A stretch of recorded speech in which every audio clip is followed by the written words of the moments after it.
Nah, teman-teman yang dirahmati oleh Allah Subhanahu wa Ta'ala, kalau kita ngomongin tentang hijrah yang memang bertepatan dengan apa yang kita alami sekarang, dari sudut pandang fisik, hijrah yang dilakukan Rasulullah SAW adalah sebuah transisi di antara dua situasi, dari keadaan yang tidak aman dan lemah atau Mekah menuju keadaan yang aman dan kuat atau Madinah.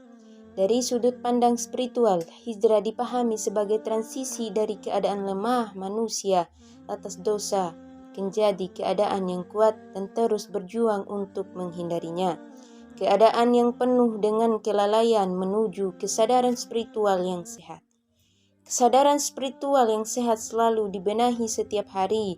Jangan malas memeriksa diri, sama artinya kita juga berhenti untuk memperbaiki diri, kualitas ibadah kita, dan juga diri kita sebagai manusia. Hijrah dalam kehidupan sehari-hari cakupannya begitu luas. Pada intinya hijrah adalah tindakan yang harus dibarengi dengan perbuatan ke arah yang lebih baik dan terus-menerus diupayakan jadi lebih baik setiap harinya. Hijrah juga kerap dimaknai sebagai fase penting dalam kehidupan seorang untuk memperbaiki diri. Hijrah secara harfiah berarti meninggalkan atau merupakan roh yang menjiwai gerakan seorang muslim. Hijrah sering dimaknai sebagai perpindahan dari orang yang baik menjadi orang yang baik. Dari orang yang tidak berhijrah menjadi orang yang berhijab. Dalam Islam, kata hijrah telah dikenal sejak awal Islam bahkan sebelumnya. Dalam hal ini, hijrah tidak dimaknai sebagai perpindahan fisik seperti hijrahnya Rasulullah SAW dari Makkah ke Madinah. Namun, hijrah secara psikis, pikiran, dan imaterial lainnya, singkat saja hijrah adalah perpindahan hidup dari hal-hal negatif ke hal-hal yang positif.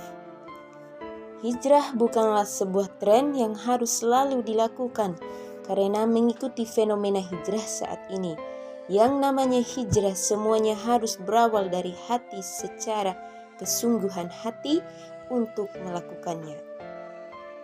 Agar semua menjadi istiqomah dan bukan hanya sekedar ikut-ikutan saja. Menariknya lagi adalah sekarang ini sudah banyak kaum wanita yang mendapat perubahan setelah berhijrah.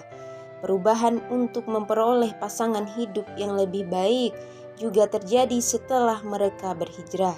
Karena setiap wanita tentunya punya pilihan untuk merubah langkahnya di dunia ini menjadi lebih baik.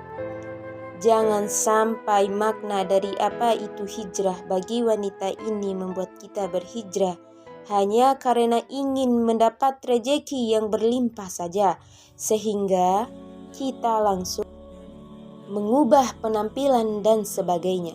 Perubahan yang ada di dalam diri haruslah berdasarkan dari kesadaran diri sendiri. Karena semua hidayah datangnya dari Allah Subhanahu wa Ta'ala, tergantung bagaimana umatnya dalam menjemput hidayah itu untuk datang kepada dirinya. Hijrah bagi wanita di masa Rasulullah.